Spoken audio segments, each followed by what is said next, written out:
ஆமென் ஆமென். கரங்களை உயர்த்தி சத்தமாய் ஹல்லேலூயா. கர்த்தர் நல்லவர். இந்த நாளிலே பேசும்படி தேவ சமூகத்தில் ஜெபித்த போது 2 வாரங்களுக்கு முன்பாக ஆண்டவர் பேசின வார்த்தையிலிருந்தே இந்த நாளிலும் தொடர்ந்து பேசும்படி கர்த்தர் ஆமென் கடந்த வெள்ளிக்கிழமை முதலே ஆண்டவர் இடைபட துவங்கினார். ஆமென் 2 வாரங்களுக்கு முன்பா என்ன பேசணும்னு ஞாபகம் இருக்கா? கண்டிப்பா இருக்காது என்பது ஆமென் நான் ஆணித்தரமாய் சொல்லுகிறேன். ஆமென் என்ன பேசணும் என்றால், என்ன வார்த்தை கர்த்தர் பேசினார் என்றால், கிறிஸ்துவின் உடையவர்கள் அவர் சித்தத்தை செய்கிறவர்களாக இருப்பார்கள். ஆமென். நான் கிறிஸ்துவின் உடையவன் என்று சொல்லுகிறவங்க வலது கரத்தை உயர்த்தி சத்தமாய் ஆமென் சொல்லுங்க பார்க்கலாம். எபிரேயர் 13வது அதிகாரம் அதனுடைய 20-21 வசனங்களை வாசிக்க கேட்கலாம். எல்லாரும் வேதத்தை எடுத்துக்கொள்வோம். ஆமென். எபிரேயர் 13வது அதிகாரத்தின் 20-21 வசனங்கள். நித்திய உடன்படிக்கையின் இரத்தத்தினாலே ஆடுகளுடைய பெரிய மெய்ப்பரான நம்முடைய கர்த்தராகிய இயேசுவை மரித்தோரிலிருந்து ஏறி வர பண்ணின சமாதானத்தின் தேவன் இயேசு கிறிஸ்துவை கொண்டு தமக்கு முன்பாக பிரியமானதை உங்களில் நடப்பித்து நீங்கள் தம்முடைய சித்தத்தின்படி செய்ய உங்களை சகலவித நற்கிரியையிலும் சீர்பொருந்தினவர்களாக்குவாராக அவருக்கு மகிமை உண்டாவதாக. சத்தமாய் ஆமென் சொல்லுங்க பார்க்கலாம். தேவனால் தெரிந்து கொள்ளப்பட்ட ஒவ்வொருவரிடத்திலும் எது அதிகம் வெளிப்பட வேண்டும் என்பதை இந்த நிருபத்தை எழுதினவரை கொண்டு கர்த்தர் அதை அழகா எழுதி வைத்திருக்கிறார். இயேசு கிறிஸ்துவை கொண்டு தமக்கு முன்பாக எதையோ அல்ல, அவருக்கு பிரியமானதை உங்களில் நடப்பித்து நீங்கள் தம்முடைய சித்தத்தின்படி, உங்களுடைய சித்தத்தின்படி அல்ல, அவருடைய சித்தத்தின்படி. இந்த வார்த்தையை ஒரே வார்த்தையில் சொல்ல வேண்டுமானால், சித்தமானதை செய்கிறவன் தான் தேவனுக்கு பிரியமானவன். சத்தமாய் ஆமென் சொல்லுங்க பார்க்கலாம். தேவனுடைய சித்தத்தை செய்கிறவர்கள் தான் தேவனுக்கு மிகவும் பிரியமானவர்கள். ஏசாயா 48வது அதிகாரம் ஆமென் அதனுடைய 14வது வசனத்திலே சொல்லப்பட்டிருக்கிறது, நீங்கள் எல்லாரும் கூடி வந்து கேளுங்கள், கர்த்தருக்கு பிரியமானவன் அவருக்கு சித்தமானதை பாபிலோனிலே செய்வான். அவருக்கு பிரியமான பாத்திரமா இருக்க விரும்புகிறவர்கள் எதை தான் செய்ய துடிப்பார்கள் என்றால், தங்களுக்கு விரும்பினதை அல்ல, தாங்கள் நினைத்ததை அல்ல, எது என் தேவனுடைய சித்தமா இருக்கிறது. எனவேதான் சீஷர்களுக்கு ஜெபிக்க கற்றுக் கொடுக்கும் போதும் அவர் எப்படிதான் சொல்லி கற்றுக் கொடுக்கிறார் என்றால், உம்முடைய சித்தம் பரலோகத்தில் செய்யப்படுவது போல இந்த பூமியிலும் செய்யப்படுவதாக. ஆண்டவரே, நீர் தெரிந்து கொண்ட என் வாழ்க்கையில ஏதோ ஒன்று நடப்பது அல்ல, நீர் என்ன சித்தம் வைத்திருக்கிறீரோ அதையே நான் செய்யவும் அதையே வாஞ்சிக்கவும் எனக்கு கிருபை தருவீராக. ஆமென். இதை எழுதினவர் அதிலே சீர்பொருந்தினவர்களாய் நம்ம மாற்றும்படி ஆமென் அவர் வேண்டுகிறதை நாம் வாசிக்க கேட்டோம். ஆமென். இந்த வார்த்தையை எடுத்து பேசுவதற்கான காரணத்தை நான் 2 வாரங்களுக்கு முன்பாக சொன்னேன்.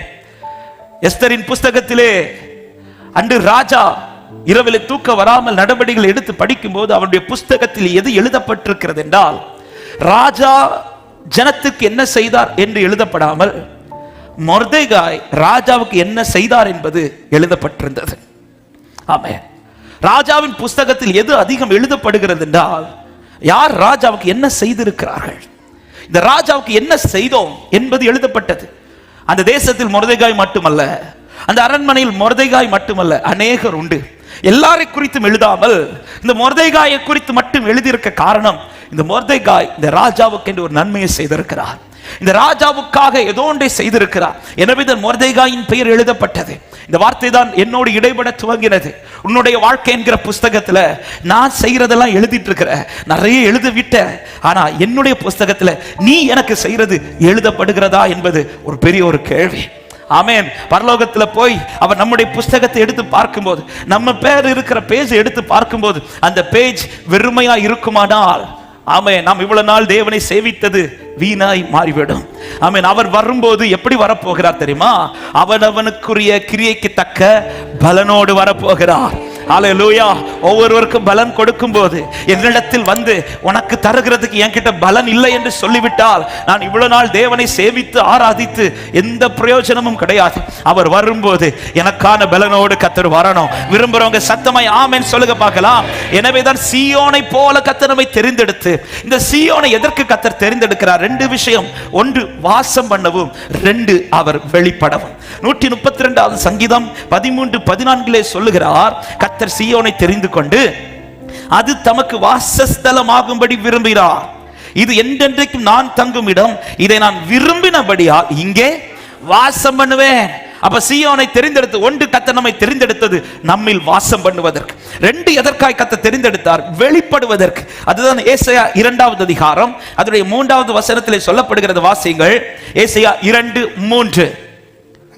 திரளான ஜனங்கள் புறப்பட்டு வந்து, வாசிங்க, நாம் கர்த்தரின் பர்வதத்துக்கு யாக்கோபின் தேவனுடைய ஆலயத்துக்கும் போவோம் பாருங்கள். அவர் தமது வழிகளை நமக்கு போதிப்பார். நாம் அவர் பாதைகளில் நடப்போம், நாம் அவர் பாதைகளில் நடப்போம் என்பார்கள். ஏனெனில் சீயோனிலிருந்து வேதமும் எருசலேமிலிருந்து கர்த்தரின் வசனமும் வெளிப்படும். கரங்களை உயர்த்தி ஆமென் சொல்லுங்க பார்க்கலாம். அவர் ரெண்டு காரியங்களுக்கு கர்த்தர் என்னை தெரிந்தெடுத்தார். ஒன்று, அவர் என்னில் வாசம் பண்ண. இரண்டாவது, என்னிலிருந்து அவர் வெளிப்படுவதற்கு. இது ஒரு ஊழியக்காரன் மேல் விழுந்த ஒரு பொறுப்பு மாத்திரம் அல்ல. ஊழிய அழைப்பு என்பது அது வேறு.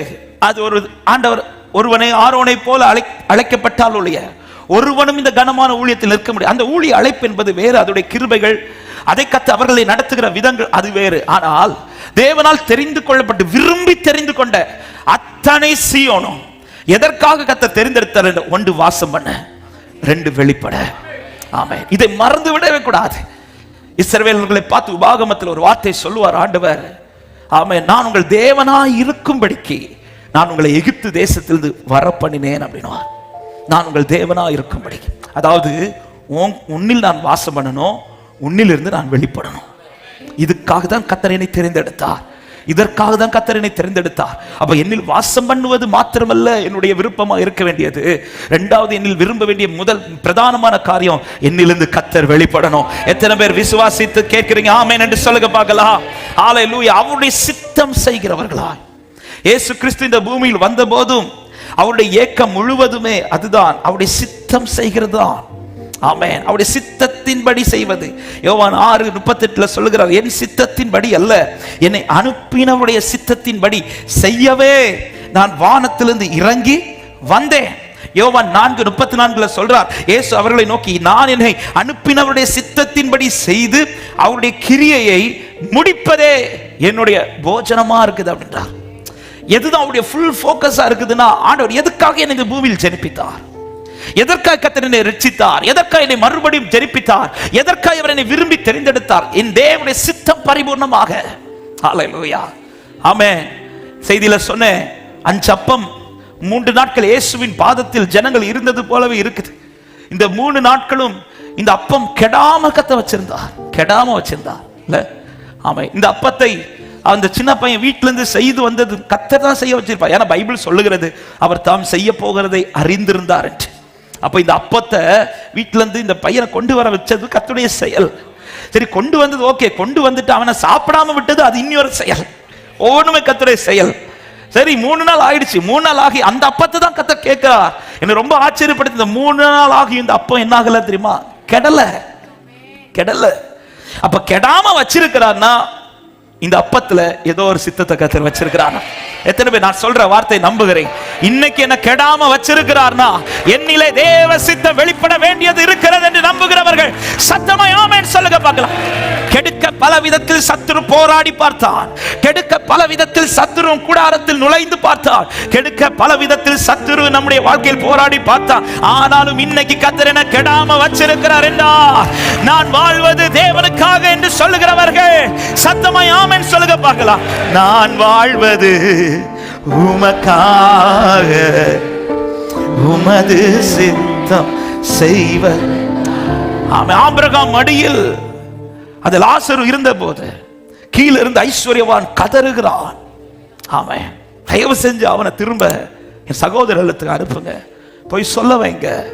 ஆமா, இப்படி சொல்லும் போது அங்கிருந்து வந்த பதில் என்ன? லூக்கா 16வது அதிகாரத்துல ஆமென் அதனுடைய 28, 29 வசனங்களை வாசிங்கள். நீர் அவனை என் தகப்பன் வீட்டுக்கு அனுப்பும்படி உம்மை வேண்டிக் கொள்ளுகிறேன் என்றான். ஆபிரகாம் அவனை நோக்கி, அவர்களுக்கு மோசேயும் தீர்க்கதரிசிகளும் உண்டு, அவர்களுக்கு அவர்கள் இனி இவன் போகணும்னு இல்லப்பா, அங்க நான் இன்னும் எடுக்காம சிலரை வச்சிருக்கிறேன். ஆமென். அது யாரெல்லாம்? மோசேயும், அது வேற யாரும் இல்ல. பக்கத்துல பார்த்து சொல்லுங்க, அது நீங்க தான் சொல்லுங்க. ஆமென்.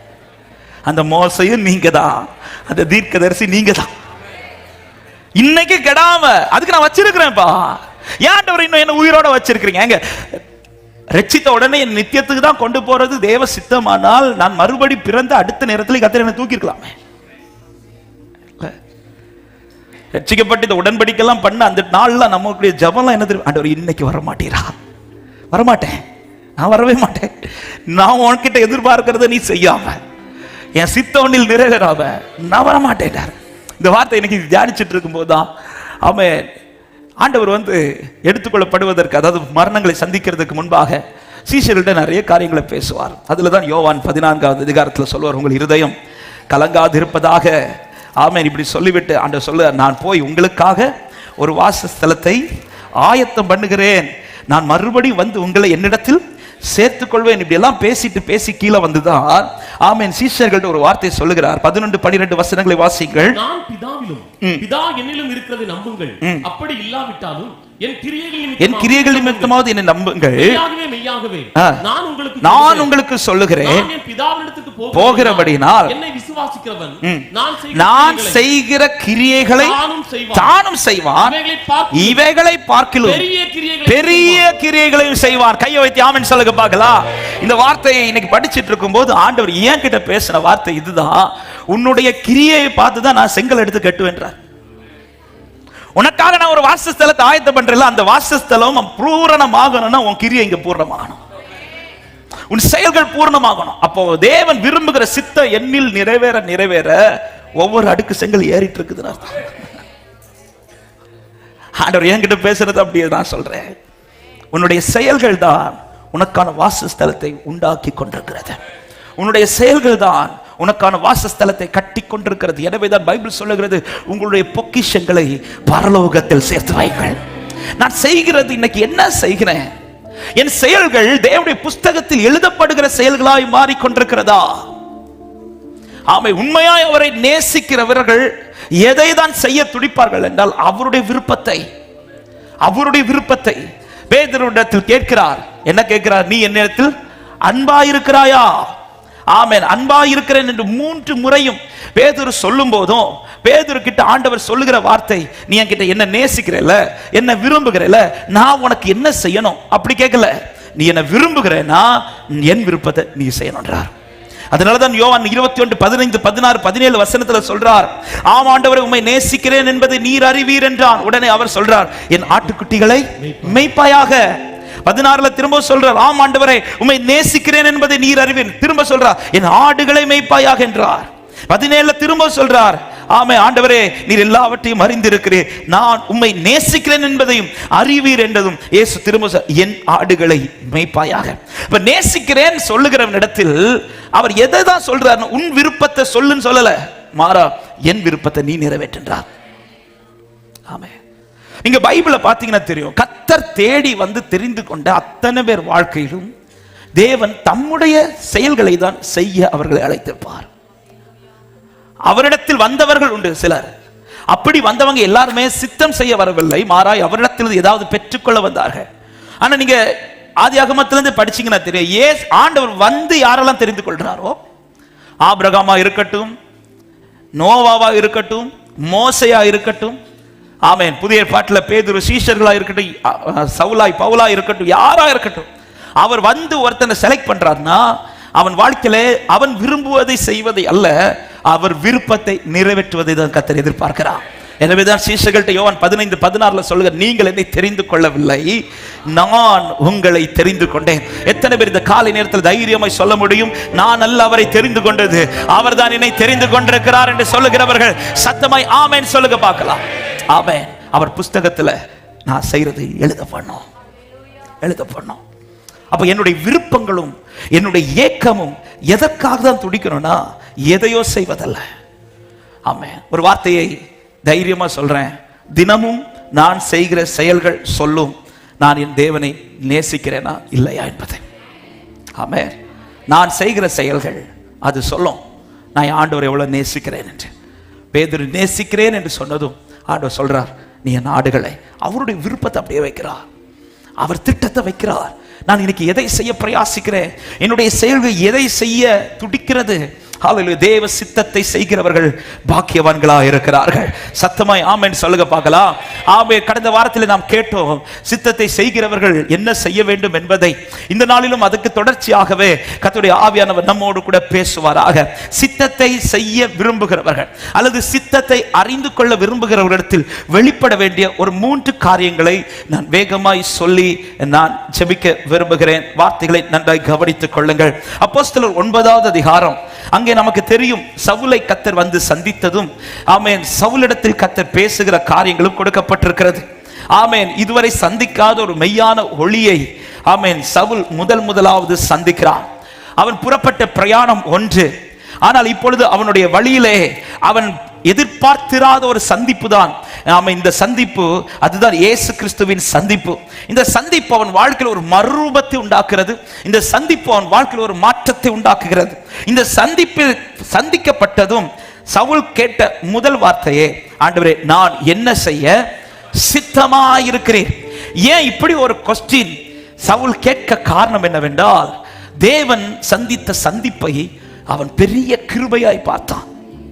ஆமென். ஒரு இடத்துல சொல்லும்போது சவுல் இந்த சாட்சியை சொல்லும்போது இப்படி சொல்லுகிறார். அப்போஸ்தலர் 22வது அதிகாரம் அதனுடைய 9வது வசனத்தை வாசிங்கள். அப்போஸ்தலர் 22:9, என்னுடனே கூட இருந்தவர்கள் வெளிச்சத்தை கண்டு பயமடைந்தார்கள், சத்தத்தையோ அவர்கள் கேட்கவில்லை. ஆமென். ஏன் நான் சித்தத்தை செய்யறதுக்கு என்ன முழுவதும் அர்ப்பணிச்ச தெரியுமா? நான் மட்டுமல்ல இந்த பாதையில் இருந்தது, என்னோடு கூட இன்னும் அநேகர் உண்டு. எல்லாருக்கும் அந்த வெளிச்சம் தெரிஞ்சிச்சு, ஆனா அந்த வெளிச்சம் என்ன என்பது எனக்கு மட்டும்தான் தெரிஞ்சிச்சு. ஆமென். இந்த வார்த்தையை சொல்லும் போதே ஒரு காரியத்தை சொல்றேன். இன்னைக்கு உலகத்துக்கு இயேசுவை தெரியும், ஆனா இயேசுனா யார் என்பது எனக்கு தான் தெரிஞ்சிருக்குதுன்னு சொல்றவங்க சத்தமா ஆமென் சொல்லுங்க பார்க்கலாம். இது கிருபைங்க. இது தேவன் பாராட்டின மிகப்பெரிய கிருபை. ஆமா, எல்லாருக்கும் இயேசுவை தெரியும். இந்த உலகத்தில் உள்ள அத்தனை பேருக்கும் இயேசுனா தெரியும், ஆனா இயேசுனா உண்மையா யார் என்பது இந்த கண்கள் திறக்கப்பட்ட எனக்கு தான் தெரிந்தது என்று விசுவாசிக்கிறவங்க நல்ல கைகளை தட்டி ஆமென் என்று சொல்லுங்க பார்க்கலாம். ஹalleluya. சவுலே, இத்தனை கூட்டத்தின் நடுவில் உனக்கு அவரை குறித்த அறிவை அடைய நீ என்ன செஞ்சனா? நீ ஒண்ணு செய்யல, உனக்கு அவர் வெளிப்பட தாம் சித்தமுள்ளவராக இருந்தார். ஆமென். ஊரில் ஒருவனும் வம்சத்தில் 2 பேருமாய் கர்த்தர் என்னை என் கூடாரத்தில் தெரிந்தெடுக்க நான் என்ன செய்தேன்? நான் ஒன்றும் செய்யல, எனக்கு வெளிப்பட அவர் சித்தமாய் இருந்தார் என்று விசுவாசிக்கிறவங்க ஆமென் சொல்லுங்க பார்க்கலாம். ஹalleluya. ஆமென். எனவேதான் வேதம் சொல்கிறது, பிதா யாரை தெரிந்து கொள்ள சித்தம் வைக்கிறாரோ, எனக்கு யாரை தெரிந்தெடுத்து தர பிதா சித்தமா இருக்கிறாரோ அவர்கள் தான். ஆமென். சவுல் ஏன் சித்தத்திற்கு தன்னை உடனே ஒப்பு கொடுக்கிறான் என்றால், இந்த சந்திப்பை எப்படி பார்க்கிறான்? கனமா பார்க்கிறான், கிருபையா பார்க்கிறான். ஆமென்.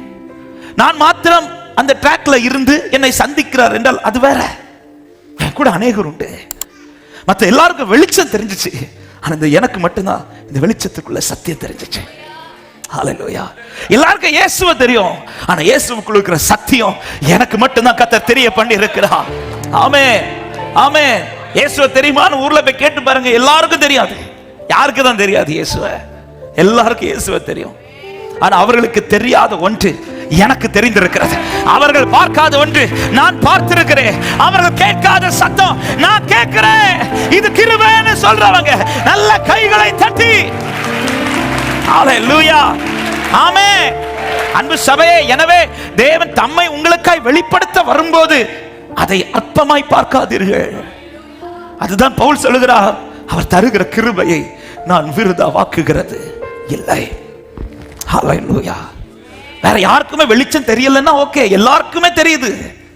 ஆனா சவுல் ஏன் ஆண்டவரே உம்முடைய சித்தம் என்னன்னு கேட்க காரணம் என்னென்றால், இத்தனை பேர் நடுவில் அவர் தம்மை எனக்கு வெளிப்படுத்தியிருக்கிறார், எனக்கு வெளிப்படுத்தியிருக்கிறார். இப்படி என்னைக்காவது யோசித்து இருக்கிறோமா? என்னைக்காவது நினைச்சு நன்றி செலுத்துகிறோமா? ஆமென். ஆண்டவரே, எத்தனை பேரை நான் பார்க்கிறேன் ஆண்டவரே, எத்தனை பேர் இன்னும் அறியாமல் அலைந்து கொண்டிருக்கிறார்கள், எத்தனை பேர் இன்னும் உண்மையான தெய்வத்தை தேடி அங்கும் இங்கும் அலைந்து கொண்டிருக்கிறார்கள். என்னை அலைய விடாமல் நான் இருக்கிற இடத்தில் என்னை தேடி வந்து என்னை மீட்டெடுத்த அவருக்கு ஸ்தோத்திரம் என்று சொல்லுகிறவர்கள், தேவனை மகிமைப்படுத்த விரும்புறவங்க நல்ல கைகளை தட்டி ஹalleluya, ஹalleluya, ஹalleluya, ஹalleluya. எவ்வளவு பெரிய பாக்கியம், எவ்வளவு பெரிய பாக்கியத்தை பெற்றிருக்கிறோம். ஹalleluya. ஆமென். எத்தனை பெரிய பாக்கியம் இது. ஆமென். நம்மளை தேடி நம்மளை மட்டும் தெரிந்தெடுத்து சவுலுக்கு இத அதிகம் ருசிச்சதுனாலதான் சவுல் எனக்கு என்ன செய்வீர் அதெல்லாம் கேட்கவே இல்லை. நான் என்ன செய்யணும் ஆண்டவரே? அது மாத்திரம் இல்ல, 9வது அதிகாரத்தில் வந்து இயேசு சொன்ன வார்த்தையே என்ன வார்த்தை? ஆமென். 9வது அதிகாரத்தில் இயேசு சவுல்கிட்ட வந்து என்ன பேசுகிறார்? 4வது வசனத்திலிருந்து வாசியுங்கள். சவுலே சவுலே, நீ என்னை ஏன் துன்பப்படுத்துகிறாய் என்று தன்னுடனே சொல்லுகிற ஒரு சத்தத்தை கேட்டான். அதற்கு அவன், நீ துன்பப்படுத்துகிற இயேசு நானே. சொல்லிட்டு அடுத்த வார்த்தை சொல்ல, முள்ளில் உதைக்கிறது உனக்கு கடினமாம் அப்படின்றார். இந்த வார்த்தை ஒரு நாள் படிக்கும் போது ஆண்டவர் சமூகத்துல உடைஞ்சு அழுதேன். ஏன்னா சவுல் வந்து இயேசுக்கு விரோதமாய் செய்கிறான். நமக்கு விரோதமா ஒருத்தங்க ஒரு காரியத்தை செஞ்சிட்டு இருக்கும் போது அவங்க செய்யறதுனால சில ப்ராப்ளம் வருதுன்னா நாம வந்து என்ன சொல்லுவோம் தெரியுமா? எனக்கு விரோதம் எழுதுனதுனால தான். அதை பார்த்து ஆண்டவர் இது வரக்கூடாதுல்ல நம்ம ஜெபிக்க மாட்டோம், இது வரட்டும் அப்படிதான் ஜெபிப்போம். சவுல் இப்போ போகிற பாதை என்ன பாதைன்னு ஆண்டவர் சொல்றாரு. நீ எங்க கால் வைக்க போற தெரியுமா சவுலே? முள்ளுல வைக்க போற. நீ முள்ளுல வைக்கிறது உனக்கு என்னதான் ஆகும் தெரியுமா? வலியதான் உண்டாகும். ஆமென். தனக்கு துரோகம் பண்ணுகிற, தன்னை துன்பப்படுத்துகிறவன் என்று தெரிந்தும் இயேசு என்ன சொல்றாரு தெரியுமா? உன் கால் வலிச்சிடக்கூடாதுங்கிறார், உன் கால் குத்திடக்கூடாது. ஆண்டவர், நான் துரோகம் பண்றவன் தெரிஞ்சோம் என் லைஃப்ல ஒரு தீமை வந்துடக்கூடாது, என் லைஃப்ல ஒரு வேதனை வந்துடக்கூடாதுன்னு என்ன வந்து செலக்ட் பண்றீங்களா ஆண்டவரே?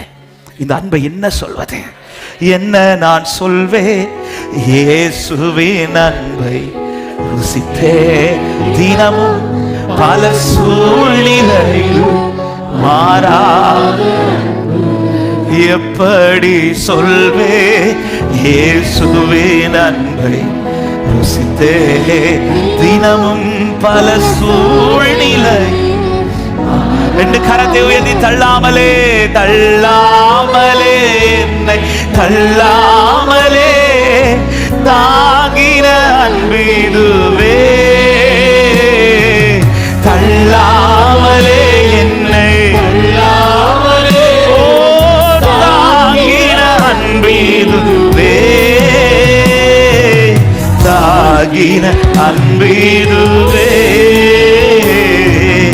என்ன நான் சொல்வேன்?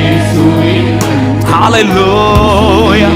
தினமும் பல சூழ்நிலையில் மாறாத அவன் எங்க கால் வைக்க போறான், இதனால அவனுக்கு தான் பாதிப்பு உண்டாக போகுது. அப்படி தெரிந்ததுனால இயேசு வந்து சொல்ற, நீ போற ட்ராக்ல உனக்கு தான்ப்பா காயம் வர போகுது. ஆண்டவர் விட்டுருக்கலாமே, இவ்வளவு துன்பப்படுத்தினவனுக்கு அவன் இன்னும் படட்டும், இந்த காயம் படட்டும், விட்டுருக்கலாமே. அப்படி விடல. ஆமென். நான் துன்பப்படுத்தின பிறகும் என்னை இன்பமாய் தேடி வந்த நேசம் தான் என் ஆண்டவருடைய நேசம். இந்த நேசத்தை அனுபவித்த சவுலுக்கு வந்து இனி ஏதோ ஒன்று செய்ய விரும்பல. கேட்கிறான், என்ன செய்ய? அவருடைய சந்திப்பு சவுலை சித்தம் செய்ய வைக்குது. உண்மையாய் தேவனுடைய சந்திப்பை கனமாய் பார்க்கிறவங்க சித்தத்தை செய்வார்கள்.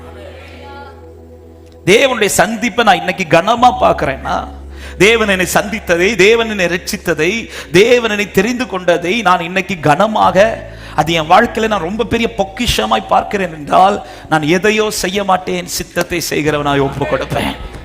ஹல்லேலூயா. என் இஷ்டம் போல இன்னைக்கு வாழ்ந்துட்டு இருக்கிறேன் என்றால், ஏதோ ஒன்று என் லைஃப்ல செஞ்சுட்டு இருக்கிறேன்னா, நான் எதை கனமா பார்க்கல தெரியுமா? தேவனுடைய சந்திப்பை, தேவ சந்திப்பை. ஆமா, இந்த காலை நேரத்தில் இந்த சத்தத்தை கேட்டுக்கொண்டிருக்கிற அன்பு உள்ளமே, இங்க இருக்கிற ஒவ்வொருவரும் சந்திக்கப்பட்டது மிகப்பெரிய கிருபையினால. ஆமென். உங்களை சந்திக்கத்தக்கதான ஒரு சூழ்நிலை கர்த்தர் ஏற்படுத்தி அவர் வந்து சந்தித்து உங்களை ரட்சித்திருக்கிறார் என்றால் இது மிகப்பெரிய கிருபை. ஹல்லேலூயா. அநேகருக்கு இயேசுவை தெரியும், ஆனால் இயேசுவினுக்குள் இருக்கிற சத்தியத்தை கர்த்தர் நமக்கு தான் வெளிப்படுத்தி இருக்கிறார். ஆமென். கர்த்தர் நமக்கு அதை வெளிப்படுத்தி இருக்கிறார்.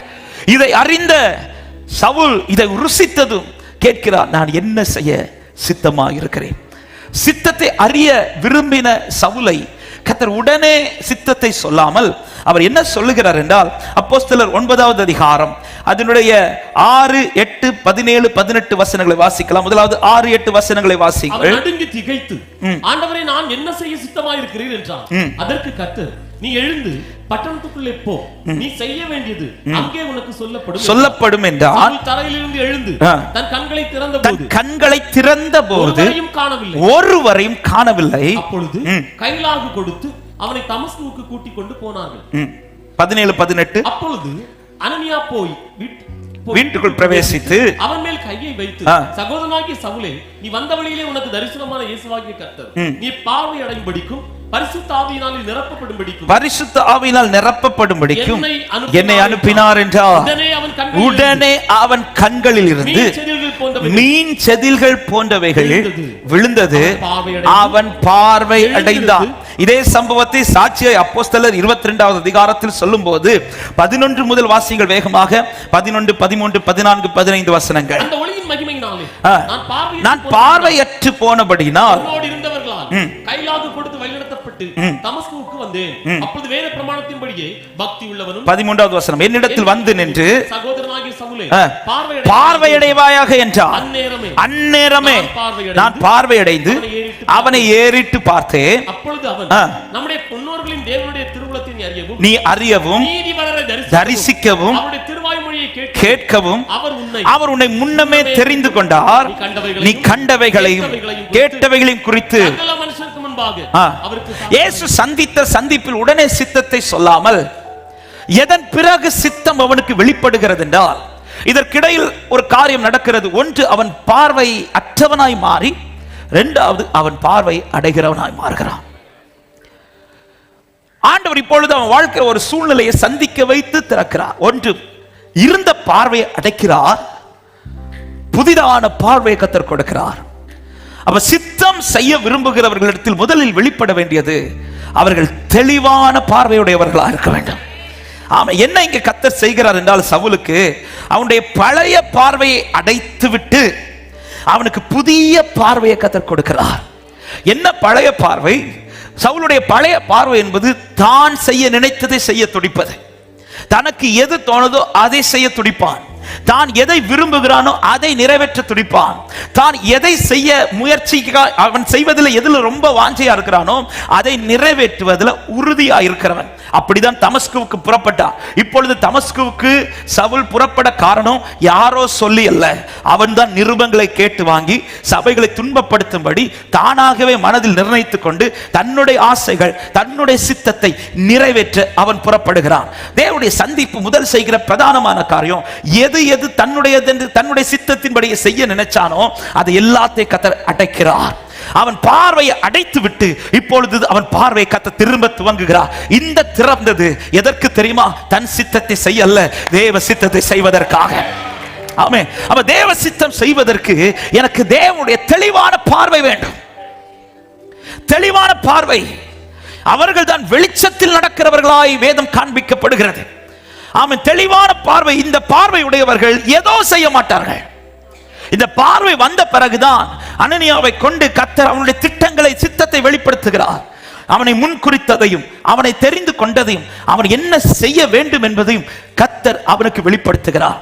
அப்ப பழைய பார்வையே லைஃப்ல இருக்கும்னா என்னால எதை செய்ய முடியாதுன்னா தேவ சித்தத்தை செய்ய முடியாது. அப்போ ஒரு காரியம் லைஃப்ல நடக்கணும், என்னுடைய பழைய பார்வை அடையணும், புதிய பார்வை தெரியணும். ஆமென். இந்த process வந்து நம்மளால செய்ய முடியாது, இது கர்த்தர் தான் செய்யணும். ஆண்டவரே, என் பழைய எண்ணங்களை அடித்து எனக்கு புதிய எண்ணங்களை தாரும். என்னுடைய பழைய பார்வையை அடிச்சு எனக்கு புதிய பார்வையை தாங்க ஆண்டவரே. ஹல்லேலூயா. ஆமென். கடந்த வாரத்தில் இந்த வார்த்தை பேசும்போது ஆண்டவர் சொல்ல வைத்து ஒரு வார்த்தையை மறுபடியும் சொல்ல ஏவப்படுகிறேன். ஒவ்வொரு நாளும் காலையில் எழும்பும் போது ஆண்டவர்ட்ட நீங்க ஒன்னே ஒன்று சொல்லி ஜெபிங்க, இன்னைக்கு நான் கண்ணு திறக்கிறது உம்முடைய சித்தத்தை செய்கிறதற்காக இருக்கட்டும் ஆண்டவரே. ஹல்லேலூயா. இப்படி பார்க்கிறவர்கள் எதிலே நடக்க துடிப்பார்கள் என்றால் வெளிச்சத்திலே. இவனை ஒரு வெளிச்சம் சந்தித்து அவனுடைய பார்வையை அடைத்து அவன் பார்வையை திறக்கிறது. இந்த திறக்கப்பட்ட பார்வை எதை மட்டும் செய்ய துடிக்கிறது என்றால் தேவ சித்தத்தை. எனவேதான் நம்மை குறித்து சொல்லும் போது எபேசியர் 5வது அதிகாரம் அதோட 8வது வசனத்திலே வேதம் இப்படி சொல்லுகிறது, வாசியுங்கள். எபேசியர் 5:8. எபேசியர் 5:8. முற்காலத்தில் நீங்கள் அந்தகாரமாயிருந்தீர்கள், இப்பொழுதோ கர்த்தருக்குள் வெளிச்சமாயிருக்கிறீர்கள், வெளிச்சத்தின் பிள்ளைகளாய் நடந்து கொள்ளுங்கள் என்று 1 தெசலோனிக்கேயர் 5:5 சொல்லப்பட்டிருக்கிறது. நீங்கள் எல்லாரும் வெளிச்சத்தின் பிள்ளைகளும் பகலின் பிள்ளைகளுமாய் இருக்கிறீர்கள். நாம் இரவுக்கும் இருளுக்கும் உள்ளானவர்கள் அல்லவே. நான் வெளிச்சத்தின் பிள்ளையாய் இருக்கிறேன் சொல்றவங்க வலது கரத்தை உயர்த்தி ஆமென் சொல்லுங்க பார்க்கலாம். ஆமென். அதன் அர்த்தம் என்ன? வெளிச்சத்தின் பிள்ளையாய் இருக்கிறவர்கள் எதை திரும்ப செய்ய மாட்டார்கள் தெரியுமா? முற்காலத்தில் செய்தவைகளை திரும்ப செய்ய மாட்டார்கள். முற்காலத்தில் என் லைஃப்ல எதை நான் செஞ்சேனோ அதை நான் செய்ய மாட்டேன். ஆமென். என்னை குறித்து தேவன் எதை விரும்புகிறாரோ அதையே செய்வேன். பர்த்திமேயு தாவீதின் குமாரனே என்று சொல்லி கூப்பிட்டு தேவனுடைய இரக்கத்தை பெற்று அவருடைய கண்களை திறக்க ஆண்டவரிடத்தில் வந்து நின்ற போது பைபிள் சொல்லுகிறது அவன் கண்கள் திறக்கப்பட்டதென்று. திறக்கப்பட்ட கண்கள் திறக்கப்பட்டதும் மார்க் 10வது அதிகாரம் அதோடைய கடைசி வசனம் என்ன சொல்லுகிறது? வாசியுங்கள். மார்க் 10 கடைசி வசனம். இயேசு அவனை நோக்கி நீ போகலாம், விசுவாசம் உன்னை ரட்சித்தது என்றார். உடனே அவன் பார்வை அடைந்து இயேசுவுக்கு பின் சென்றான். ஆண்டவர் சொன்ன வார்த்தை என்ன? நீ போகலாம், நீ போகலாம். இப்ப அவன் திரும்பி வீட்டுக்கு போனா ஆண்டவர் ஏதாவது சொல்லுவார்? அவனு ஒன்னும் சொல்ல மாட்டார். ஆனா அவன் திரும்பி வீட்டுக்கு போனானா? இல்ல. பைபிள் என்ன சொல்லுகிறது? வழியிலே இயேசுவுக்கு பின் சென்றான். இந்த வார்த்தை ஆவிக்குரிய அர்த்தத்தோட சொல்ல விரும்புகிறேன். கண்ணு திறக்கப்பட்டவன் எங்கேயோ நடக்க மாட்டான், அவருக்கு பின்னாக தான் செல்வான். அப்ப நான் இன்னைக்கு எங்கேயோ நடக்கிறேன் என்றால் என் கண்ணு இன்னும் திறக்கப்படல. இந்த காலை நேரத்தில் தெளிவான பார்வையை பார்க்க கூடாத செதில்களை எல்லாவற்றையும் கர்த்தர் கீழே விழ வைப்பாராக. என் கண்கள் தெளிவான பார்வை, என் கண்கள் தெளிவான பார்வை. இது ஒரு தேவ பிள்ளைக்கு மிக மிக தேவை. இந்த தெளிவான பார்வை அடையாமல் தெய்வ சித்தத்தை நாம் அறிந்து கொள்ள முடியாது. தெளிவான பார்வை அடையாமல் தேவ சித்தத்திற்கு நாம் முற்பட முடியாது. தெளிவான பார்வை இல்லாமல் நாம் தேவ சித்தத்தை செய்ய முடியாது. நமக்குள்ள இன்னும் என்ன கிரியை தான் எழும்பிக் கொண்டிருக்கும் என்றால் அந்தகார கிரியைகள், முற்காலத்தில் செய்து வந்த கிரியைகள். ஒரு காரியத்தை அன்போடு சொல்லுகிறேன், நான் விட்ட காரியத்தை இன்னைக்கு திரும்ப எடுத்து செய்கிறேன் என்றால் நான் இன்னும் அந்தகாரத்தில் தான் இருந்து கொண்டிருக்கிறேன். என் கண்கள் இன்னும் திறக்கப்படவில்லை. திறக்கப்பட்ட கண்கள் உடையவன் முற்காலத்தில் செய்ததை செய்ய மாட்டான். அவன் வெளிச்சத்தின் பிள்ளையாய் நடந்து கொண்டிருப்பான். ஹல்லேலூயா, ஆமென். இன்னைக்குள்ள வார்த்தை வந்து நான் விசுவாசி இது உருவாக்குகிற வார்த்தையை தான் கர்த்தர் பேசுவார். ஆமா, இதை ஏற்றுக்கொள்ளுகிறவர்கள் வாழ்க்கையில இது பலன் செய்யும். இதை ஏற்றுக்கொள்ளுகிற வாழ்க்கையில கர்த்தர் பக்குவப்படுத்துவார். இதை ஏற்றுக்கொள்ளுகிற வாழ்க்கையை பரிசுத்தப்படுத்துவார். இதை ஏற்றுக்கொள்ளுகிற வாழ்க்கையை பரலோகத்தில் கொண்டு சேர்ப்பார். ஹல்லேலூயா, ஆமென். எனவே எனக்கு நல்லா தெரியும் இன்னைக்கு ரொம்ப ஆமென் வராது, அல்லேலூயா வராது. சிலர்லாம் அப்படி இருந்து கேட்பீங்கன்னு எனக்கு நல்லா தெரியும். ஆனாலும் கர்த்தருடைய வார்த்தை கர்த்தர் என்கிட்ட பேசுறதை நான் பேச விரும்புகிறேன். ஏதோ செய்யல்ல, சபையை காலம் சமீபமா இருக்கிறது. பலனோடு அவர் புறப்பட்டு விட்டார். வாமின் வாசல் பக்கத்துல வந்து விட்டார். காலம் சமீபித்திருக்கிறது. எத்தனை பேர் விரும்புறீங்க என்னுடைய பலனோடு வருவீராகப்பா? ஹல்லேலூயா. கொஞ்ச காலம் இயேசுவுக்காக கஷ்டப்பாடு சகிப்பதினா எந்த துன்பம் இன்பமாய் மாறும். இயேசுவை நான் காணும் போது அவர் பாதம் ஆனந்த கண்ணீர், ஆனந்த கண்ணீர். இந்த நோட்டம், இந்த நோட்டம் ஜெயத்துடன் முடியும். அந்த நாடு ஆமென். அவர் வரும்போது வெறுமையாய் வந்துடக்கூடாது. ஹல்லேலூயா, வெறுமையாக வந்துடக்கூடாது. ஆமை, என்னை இந்த பூமியில கர்த்தர் எப்படி ஆசீர்வதிச்சு வச்சிருக்கிறார், இதை வைத்தல்ல அவர் எனக்கு பலம் கொண்டு வர போறது. நான் கர்த்தருக்காய் என்ன செய்தேன், என்ன செய்தேன்? எனக்கு கர்த்தருக்காய் சித்தம் செய்வது என்பது நிறைய பேருடைய என்ன தெரியுமா? முழு நேரம் ஊழியம் இதுதான். அப்படி அல்ல. உங்களை வைத்திருக்கிற இடத்துல கர்த்தர் ஏதோ ஒரு நோக்கத்தோட வச்சிருக்கிறார். அந்த அப்பத்தை அந்த 3 நாள் கூட்டத்துக்கு கொண்டு வந்ததுக்கு ஒரு நோக்கம் இருந்துச்சு, ஒரு நோக்கம் இருந்துச்சு. ஆமென். அந்த நோக்கத்தை கத்தர் அதே போல என்ன ஒரு இடத்துல கத்தர் வச்சிருக்கிறார், என்ன ஒரு வேலை ஸ்தலத்துல கத்தர் வச்சிருக்கிறார், என்ன ஒரு தேசத்துல கத்தர் வச்சிருக்கிறார், என்ன ஒரு சில பொறுப்புகள்ல கத்தர் வச்சிருக்கிறார், சில காரியத்தை கத்தர் என்னை நம்பி தந்திருக்கிறார். இப்படி எல்லாம் கத்தர் செய்யும் போது இதன் மேல தேவனுடைய பெரிதான சித்தம் உண்டு. ஆமென். சித்தம் உண்டு. அதை அறிந்து கொள்ளணும். அதை அறிந்து கொள்ளாமல் தேவ சித்தத்தை என்னால் செய்ய முடியும். இது தெரியணும்னா எனக்கு தெளிவான பார்வை, முன்னிருந்த காரியங்கள் அல்ல, தேவனுடைய இன்னைக்குள்ள காரியங்கள். அதனாலதான் வேதம் சொல்லி, நான் பின்னானவைகளை மறந்து முன்னானவைகளை நாடி. எனக்கு முன்னாடி கத்தர் வச்சிருக்கிற அந்த காரியம் என்ன என்பது இவனுக்கு இந்த தெளிவான பார்வை வரும் வரையிலும் சவுல் தனக்கு இஷ்டம் போல தன்னுடையதை யோசிச்சு, ஆனால் கத்தர் இந்த பார்வை அடைத்து அவனுக்கு கண்கள் இருக்கிற செதில்கள் விழ வைத்து இப்பொழுது புதிதான பார்வை இந்த சபையில வந்து ஆராதிக்கிற அத்தனை பேருக்கும் இப்படிப்பட்ட பார்வை கத்த தருவாராக. ஹல்லேலூயா. தெளிவான பார்வை அடைய விரும்புகிறவர்கள் என்ன செய்ய வேண்டும்? யாத்திராகமம் 3வது அதிகாரத்தில் 2-3 வசனங்களை வாசிக்கும் போது அங்கே மோசே வாழ்க்கையில கத்தர் உண்டு பண்ணின மாற்றத்தை நமக்கு தெரியும். அவனுடைய பார்வையை கத்தர் தெளிவாக்குவதற்கு இந்த மோசே செய்த காரியம் 3வது அதிகாரத்தில் 2-3 வசனங்களை வாசியுங்கள். தூதனானவர் ஒரு முட்செடியின் நடுவில் இருந்து உண்டான அக்கினி ஜுவாலையிலே நின்று தரிசனமானார். அவன் உற்று பார்த்தான். அக்கினியால் ஜுவாலித்து எரிந்தும் அது வெந்து போகாமல் இருந்தது. அப்பொழுது மோசே முட்செடி வெந்து போகாதிருக்கிறது என்ன? நான் கிட்ட போய் அற்புத காட்சியை பார்ப்பேன் என்றார். 2வது வசனம் என்ன சொல்லுது? எப்படி பார்த்தானா? உற்று பார்த்தான். 3வது வசனம் என்ன சொல்லுது? பார்ப்பேன். கிட்ட போய். உற்று பார்த்தவன் இப்பொழுது கிட்ட போய் பார்க்கிறான். என் லைஃப்ல தெளிவான பார்வை உண்டாகணும்னா நான் உற்று பார்க்கிறவனாய் மாத்திரமல்ல, நான் கிட்ட போய் பார்க்கிறவனா. ஆமென். நாளுக்கு நாள் எவர்கள் தேவனோடு நெருங்குறதுக்கு தங்கள் வாழ்க்கையை அர்ப்பணிக்கிறார்களோ, வெளிச்சம் கண்டதும் சவுல் உற்று பார்க்கிறான். உற்று பார்த்தவன் இப்பொழுது சித்தம் செய்யணும் விரும்பினதும் கர்த்தர் என்ன சொல்லுகிறார் என்றால், நீ 3 நாள் போய் ஜெபம் பண்ணுகிறார், நீ 3 நாள் போய் உட்கார்ன்றார்.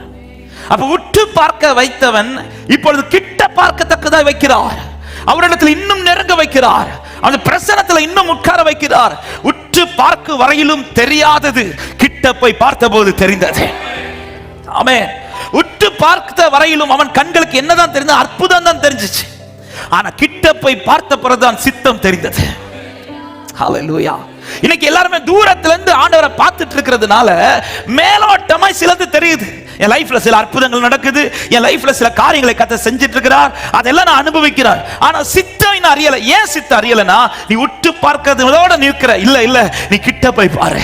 உன் கால்கள் இன்னும் அவரோடு நெருங்கட்டும், உன் மனம் இன்னும் அவரோடு நெருங்கட்டும், உன் இருதயம் இன்னும் அவரோடு நெருங்கட்டும். நெருங்க நெருங்க நெருங்க நெருங்க தேவ சித்தம் என்ன என்பதை நான் அறிந்து கொள்ள முடியும். ஹல்லேலூயா. ஆமென். இன்னைக்கு நிறைய பேர் ஒரு கேப் வச்சிருக்கிறோம் ஆண்டவருக்கு நமக்கு இடையில. இந்த கேப் இருக்கிறது வரையிலும் நமக்கு நிறைய விஷயங்கள் தெரியும், கர்த்தர் செய்வது தெரியும். கர்த்தருடைய அற்புதத்தை பார்க்க வைப்பார். அவன் தூரத்தில் இருக்கும் போது அற்புதத்தை தான் பார்க்கிறான். ஆனா கிட்ட வந்த பிறகுதான் அற்புதத்தை தாண்டி, என் லைஃப்ல வெறும் அற்புதத்தை தாண்டி என் தேவன் ஏதோ ஒண்ணு செய்ய விரும்புகிறார். ஹல்லேலூயா.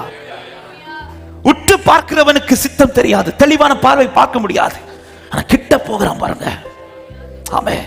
இன்னைக்கு உற்று பார்க்கிறோமா, கிட்ட போய் பார்க்கிறோமா?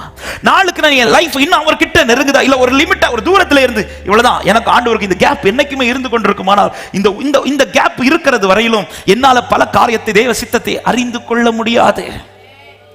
அதனாலதான் ஆண்டவர் வந்து எடுத்த உடனே சவுல ஒரு சித்தத்தை சொல்லி அனுப்பாம நீ போய் வெயிட் பண்றார், நீ போய் ஜெபம் பண்றார். அந்த உறவை இன்னும் ஸ்ட்ராங் ஆக்குறார். தன்னோடு சந்தித்த அந்த உறவை இன்னும் அவரோடு நெருங்கத்தக்கதாக ஸ்ட்ராங் ஆக்குறார். இப்படி நெருங்க ஏன் 3 நாட்கள் டைம் கொடுக்கிறார்? அவன் எவ்வளவு நெருங்குறான்னு பாக்குறார், அவன் என்ன செய்யறான்னு பாக்குறார். அனனியாட்ட போய் சொல்றார், அவன் ஜெபிச்சிட்டு இருக்கிறான், அவன் ஜெபிக்கிறான், அவன் என்ன பார்த்து ஜெபிச்சிட்டு இருக்கிறான், என் கிட்ட நெருங்கிட்டு இருக்கிறான். நீ போய் அவனுக்கு சித்தத்தை சொல்லு.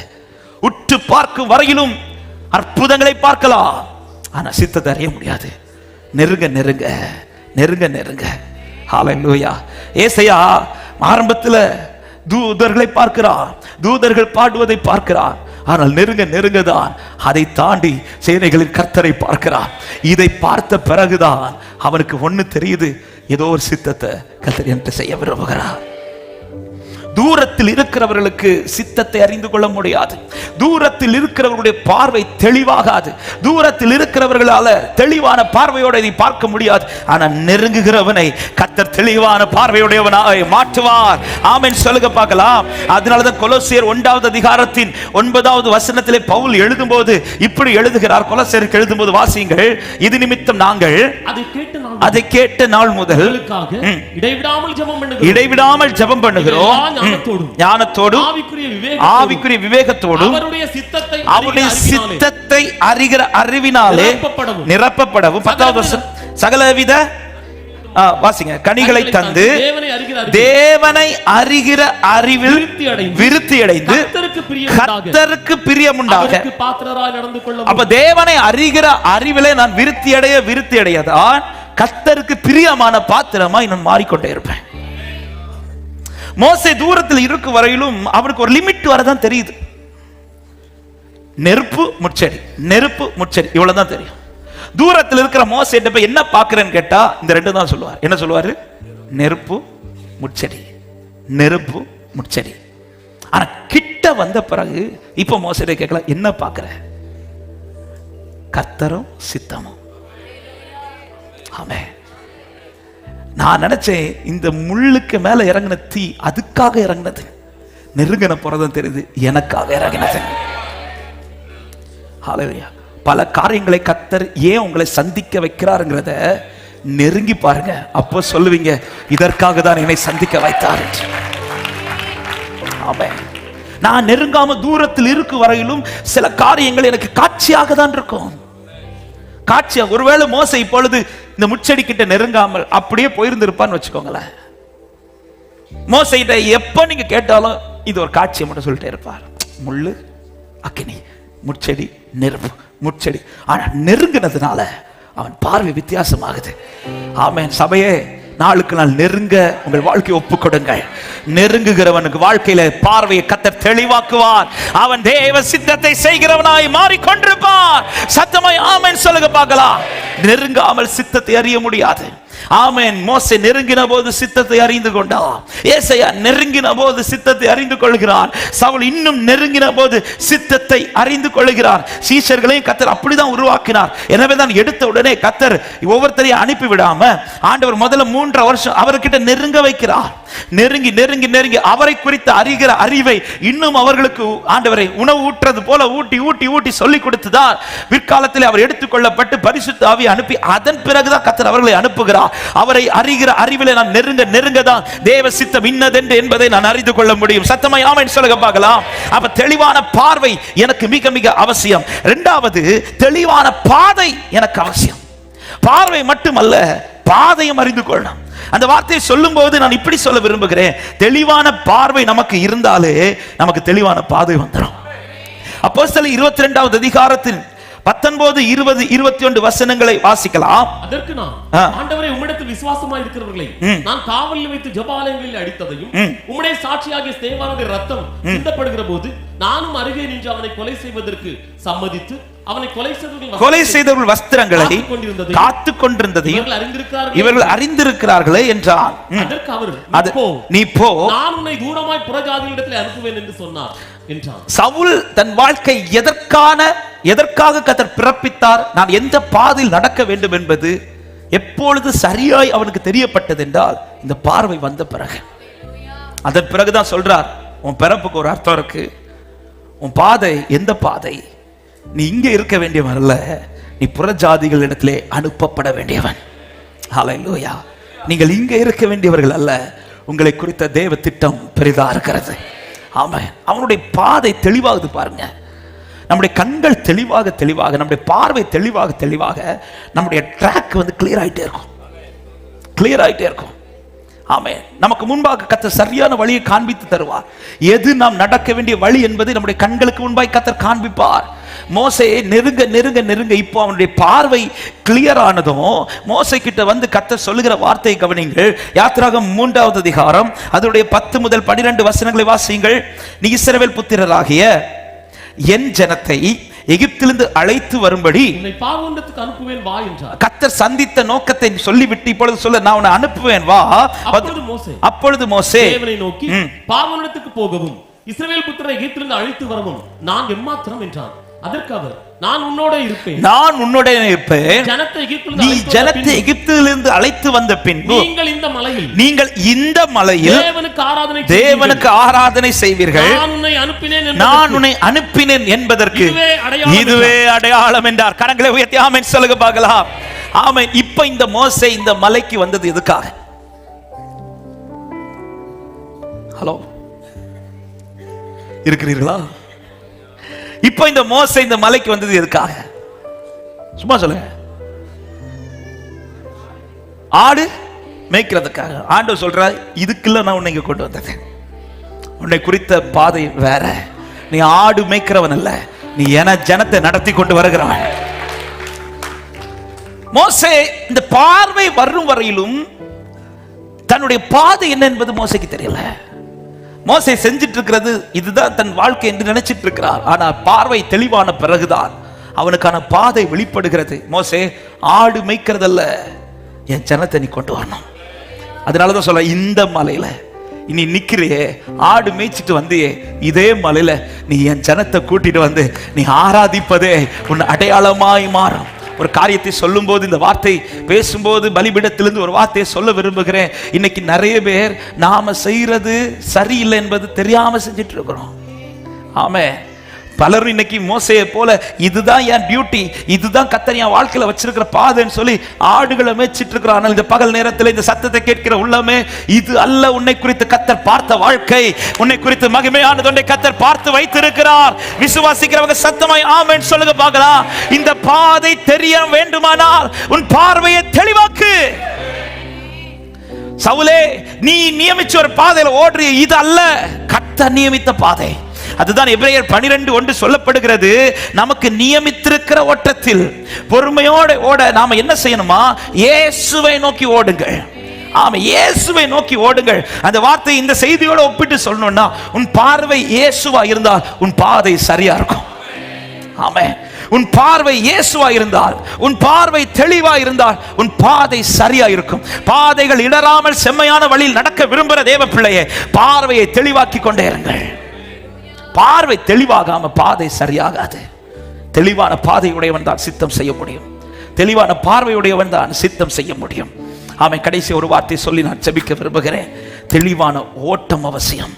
பிலிப்பியர் 3வது அதிகாரம் அதனுடைய 12 முதல் 14 வசனங்களை வாசிக்கலாம். பிலிப்பியர் 3:12 முதல் 14. அடைந்தாயிற்று அல்லது முற்றிலும் தேர்ந்தவனானேன் என்று எண்ணாமல் கிறிஸ்து இயேசுவினால் நான் எதற்காக பிடிக்கப்பட்டேனோ அதை பிடித்துக் கொள்ளும்படி ஆசையாய் தொடர்கிறேன். சகோதரரே, அதை பிடித்துக் கொண்டேன் என்று நான் எண்ணுகிறதில்லை. ஒன்று செய்கிறேன், பின்னானவைகளை மறந்து முன்னானவைகளை நாடி கிறிஸ்து இயேசுவுக்குள் தேவன் அழைத்த பரம அழைப்பின் பந்தய பொருளுக்காக இலக்கை நோக்கி தொடருகிறேன். வலது கரத்தை உயர்த்தி சத்தமாய் ஆமென் சொல்லுங்க பார்க்கலாம். தெளிவான ஓட்டம். இந்த ஓட்டத்தை குறித்த ஒரு தெளிவு இருக்கணும். ஆமென். இந்த ஓட்டத்தை குறித்த ஒரு தெளிவு. என்ன தெளிவு? நான் ஓடுறதை குறித்து எனக்கு ஒரு நிச்சயம் இருக்கணும். இந்த ஓட்டத்தின் முடிவு எனக்கு என்ன நிச்சயம் தெரியுமா? நல்ல போராட்டத்தை போராடினேன், ஓட்டத்தை முடித்தேன், விசுவாசத்தை காத்துக்கொண்டேன். பவுல் சொல்ற, அடைந்தாயிற்று என்று ஓடல, நான் அடையும்படி ஓடுகிறேன். பவுலுக்கு தன் ஓட்டத்தை குறித்த ஒரு தெளிவு இருக்கிறது. பவுலுக்கு தன் ஓட்டத்தை குறித்த ஒரு நிச்சயம் இருக்குது. என்ன நிச்சயம்? நான் ஓடுற ட்ராக் தப்பான ட்ராக் கிடையாது. இந்த ட்ராக் சரியான ட்ராக். இது முடியும் போது நான் எங்கேயோ போய் சேர மாட்டேன், அந்த மகிமையில போய் சேருவேன், அந்த நித்தியத்துல போய் சேருவேன். எனக்காய் ஆயத்தம் பண்ணப்பட்ட கிரீடத்தை பெறத்தக்கதாய் நான் ஓடுகிறேன். ஆமென். தெளிவான ஓட்டம். சித்தத்தை செய்கிறவர்கள் தான் தெளிவாய் ஓடிக்கொண்டிருக்கிறவர்கள். ஹல்லேலூயா. ஆமென். இன்னைக்கு ஒரு நிச்சயம் இருக்குவா, ஆண்டவர் இன்னைக்கு வந்தா நான் அவரை சந்திப்பேன் என்று. ஒரு கையும் உயரல.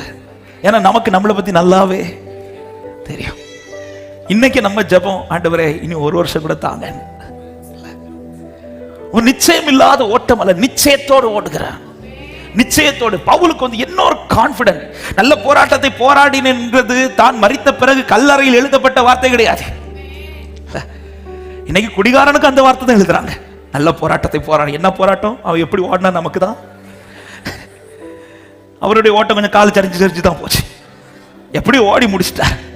இன்னைக்கு குடிகாரனுக்கும் கல்லறையில் அதான் எழுதுறாங்க. நல்ல போராட்டத்தை போராடி ஓட்டத்தை முடித்து. ஆண்டவர்லாம் பார்த்தாருன்னா, என் பவுல் பார்த்தாரு, நான் எழுதுனது. பவுலுக்கு ஒரு நிச்சயம் இருக்கு. பவுலுக்கு தன் ஓட்டத்தை குறித்த ஒரு தெளிவு இருக்கு. என்ன தெளிவுனா, இந்த ஓட்டம் சும்மா முடியாது. இந்த ஓட்டத்தின் முடிவு சும்மா இருக்காது. இந்த பூமியில எனக்கு பலன் கிடைக்காது உண்மைதான். ஆனா பரலோகத்தில் எனக்கான பலன் ஆயத்தமா இருக்கிறது. ஆமென். நல்ல போராட்டத்தை போராடினேன், ஓட்டத்தை முடித்தேன், விசுவாசத்தை 2 தீமோத்தேயு 4:7 விசுவாசத்தை காத்துக்கொண்டேன். இது முதல் 8வது வசனத்தை வாசிங்கள். இது முதல் நீதி கிரீடம் எனக்காக வைக்கப்பட்டிருக்கிறது. நீதியுள்ள நியாயாதிபதியாக கர்த்தர் அந்நாளிலே அதை எனக்கு. பவுல் சொல்றார், நான் இங்க அவருக்காக ஓடுற ஓட்டத்துல இங்க என்ன ராஜா மாதிரி அலங்கரிப்பாங்க? இல்ல இல்ல, இங்க எனக்கு இருக்கிற எல்லாமே போகுமே தவிர அவன் துன்பம் தான் அதிகமாக. ஆனா எனக்கு நிச்சயம் உண்டு. எனக்கு அங்க போகும்போது அவர் தரப்போகிற கிரீடம், அவர் தரப்போகிற கணம், அவர் தரப்போகிற மகிமை, அவர் தரப்போகிற அந்தஸ்து, அவர் தரப்போகிற மேன்மை, அது அளவிட முடியாதது. ஹல்லேலூயா. ஆமென். பலமுறை இந்த சாட்சி இந்த சபையிலே ஆமென் ஆண்டவர் அப்பா மூலம் சொல்லியிருக்கிறார், அண்ணன் சொல்லியிருக்கிறாங்க. இந்த வார்த்தையை சொன்னதுனால எடுக்கிறேன். ஒரு கனமான ஒரு ஊழியர் ஒரு தேசத்துல பயங்கரமா ஊழியம் செய்து அவர் ரொம்ப வயதானதுனால அவர் இப்போ ஊருக்கு வராரு. ஊருக்கு வரும்போது அவர் ஷிப்பில் தான் வரார். ஷிப்பில் வந்து அவர் அடைய வேண்டிய அந்த துறைமுகத்தில் வந்து அந்த ஷிப்பு நின்னதும் வெளியில் அப்படி எட்டி பார்த்தா ஒரு திரள் கூட்டம் பயங்கரமாக வரவேற்கிறதுக்கு நிற்கிறாங்க. ஆமாம், பயங்கரம். நிறைய பேர் பொக்கையை வச்சுட்டு இருக்கிறாங்க, நிறைய பேர் ஆர்ப்பரிச்சிட்டு இருக்கிறாங்க. ஆமாம், ஒரு ஆளை வரவேற்கிறதுக்கு நிற்கிற மாதிரி அப்படி நின்றுட்டு இருக்கிறாங்க. இவர் நினைச்சார், நம்மளை தான், ஏன்னா ஊழியம் செஞ்சு முடிச்சுட்டு வரோம்ல, நம்மளை தான் வரவேற்க வந்து நிற்கிறாங்கன்னு ஆசையோடு வெளியில் வந்தா அந்த வரவேற்பு அவருக்கு இல்லை. அன்னைக்கு ஏதோ ஒரு கெஸ்ட்டு, சீஃப் கெஸ்ட்டு அந்த தேசத்துக்கு வராங்க. அவருக்கு கொடுத்த கனத்துக்காக எல்லாரும் வரவேற்க நின்று எல்லாரும் அவரை வரவேற்றாங்க, கனப்படுத்தினாங்க, போயிட்டாங்க. இப்போ எல்லாரும் போன பிறகு அட்லீஸ்ட் இவரை வரவேற்க குடும்பமாவது வந்து நிற்குதான்னு பார்த்தா ஒரு ஆள் கூட இல்லை. அவருக்கு கொஞ்சம் ஃபீல் ஆயிட்டு அந்த வாசலில் நின்றுட்டு, ஆண்டவர், என்ன ஆண்டவர், இவ்வளோ ஊழியம் செஞ்சு இவ்வளோ பாடுகள் பட்டு கஷ்டப்பட்டு நான் இங்கே வரேன், என்னை வரவேற்க ஒரு ஆள் கூட இல்லையப்பா அப்படின்னு சொல்லி வேதனையில் இருக்கும்போது ஆண்டவர் அவருக்கு பேச தொடங்குறார். நீ இங்கே வா, நீ இங்கே வரும்போது உனக்கு நான் ஒரு வரவேற்பு கொடுக்க போறேன் பாரு, உனக்கு நான் ஒரு வரவேற்பு கொடுக்க போறேன் பாரு. இந்த பூமியில நீ புறக்கணிக்கப்பட்டவர், பரலோகத்தில் நீதான் பாக்கியமானவர். எத்தனை பேர் இந்த காலை நேரத்தில் சொல்ல முடியும், என் பொக்கிஷம் பரலோகத்தில் இருக்கிறது? ஹல்லேலூயா. ஆமென். யார் கனம் பண்ணணும்னு ஓடுறீங்க? யார் கனம் பண்ண ஓடுறீங்க? ஆமென். சீஷர்கள்ட்ட சொல்ற ஒரு முதல் வார்த்தையே, உலகம் உன்னை பகைக்கும்பா, உலகம் உன்னை பகைக்கும். நீ எனக்கா நிக்கிறதுனால உலகம் உன்னை பகைக்கும். உலகம் உன்னை கனப்படுத்தும் ஓடாத, உலகம் கனப்படுத்துறதுக்காக ஓடாத. நீ வா, உனக்கு ஒரு மகிமையான கனத்தை நான் வச்சிருக்கிறேன், உனக்கு மகிமையான பொக்கிஷத்தை வச்சிருக்கிறேன். எந்த ஓட்டம் ஜெயத்துடன் முடியும் அந்த நாடு. ஊழியம் செய்கிற உள்ளங்களே, ஒரு வார்த்தை சொல்லாவியானவர் ஏவுகிறார். கர்த்தருக்காய் ஊழியம் செய்யுங்கள். மனுஷன் கனப்படுத்த ஊழியம் செய்யாத, கர்த்தரை பிரியப்படுத்த ஊழியம் செய், கர்த்தர் உயர்த்த ஊழியம் செய், கர்த்தர் முன்னிறுத்தி ஊழியம் செய். இந்த பூமி உன்னை கனப்படுத்தாது, பரலோகம் உன்னை கனமாய் பார்க்கும். யாரு கனப்படுத்தணும்னு ஓடிட்டு இருக்கிறோம்?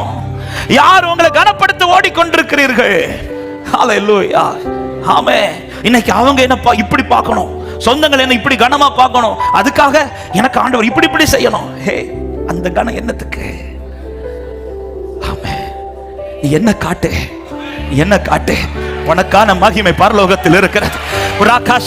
எத்தனை பேர் விரும்புறீங்க? அப்பா, இந்த பூமியில எனக்கு ஒண்ணு வேணாம்பா, எனக்கு பரலோக கனம் போதும் என்று நம்புறவங்க ஆமென். நல்ல கைகளை தட்டி, தெளிவான ஓட்டம். என் ஓட்டம் எப்படி போய் முடிய போகிறது? என் ஓட்டம் எதில் போய் முடிய போகிறது? அவர் இங்க ஏறிவான்னு சொல்லி என்ன சந்தோஷமா ஏற்றுக்கொள்ள போறாரா? ஹல்லேலூயா. இல்ல, நீ யாருன்னு கேட்டு என்ன வெளியில் தள்ள போறாரா?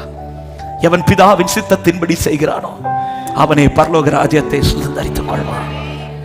ஆமென். ஆமே, சித்தத்தை செய்யாமல் என்னை கர்த்தாவே கர்த்தாவே என்று கூப்பிடுகிற எல்லாரையும் பார்த்து கர்த்தர் சொல்லுகிற வார்த்தை, எனக்கு ஒண்ண தெரியாதுன்றாரு. சித்தம் செய்யாமல் பரலோகத்தை சுதந்திரிக்க முடியாது. எத்தனை பேர் அர்ப்பணிக்க போறீங்க? ஆமே, பெரிய செய்தியை நான் சுருக்கி சொல்லணுமே சொல்லி முடிச்சிட்டேன். ஆனா தெளிவான பார்வை, தெளிவான பாதை, தெளிவான ஓட்டம். யார் கனப்படுத்த ஓடுகிறோம் என்பதை மனதில் வைத்துக் கொள்ளுங்கள். இந்த உலகம் கனப்படுத்தணுமா? உன்னதர் கனப்படுத்தணுமா? உலகம் உங்களை அங்கீகரிக்கல, உலகம் உங்களை பகைக்குது, அதெல்லாம் ஃபீலே பண்ணாதீங்க. பரலோகம் உங்களுக்கு மகிமையான நீதி கிரீடங்களை ஆயத்தமாக்கி வைத்திருக்கிறது. மாரநாதா, இயேசு சீக்கிரம் வர போகிறார். எல்லாரும் எழுந்து நிற்கலாம். வலது கரத்தை உயர்த்தி இடது கரத்தை இருதயத்தில் வைத்து, நான் எதை செய்ய துடிக்கிறேன் என்பதை ஆமென் ஒரே ஒரு விசை சிந்தித்து, நீ என்னை நேசிக்கிறாயா பேதுருவே? ஆமாண்டவரே. அப்ப நீ என் விருப்பத்தை செய். என் மேல உனக்கு அன்பு இருக்குதுதா, நீ எதையோ செய்ய மாட்ட, நீ என் விருப்பத்தை செய்து முடிப்ப. எத்தனை பேர் அர்ப்பணிக்கிறீங்க? ஆண்டவர், இந்த ஒரு தெளிவான பார்வை என்னில் உண்டாகட்டும். எனக்கு முன்பு தெளிவான பாதை இருக்கட்டும். என் ஓட்டம் தெளிவா இருக்கட்டும்பா. ஹல்லேலூயா. என் ஓட்டம் முடியும் போது எனக்கு ஒரு நிச்சயம் இருக்கணும். நான் சரியா ஓடி முடிச்சிருக்கிறேன். நான் என் தேவ சித்தத்தை செய்து முடித்திருக்கிறேன்.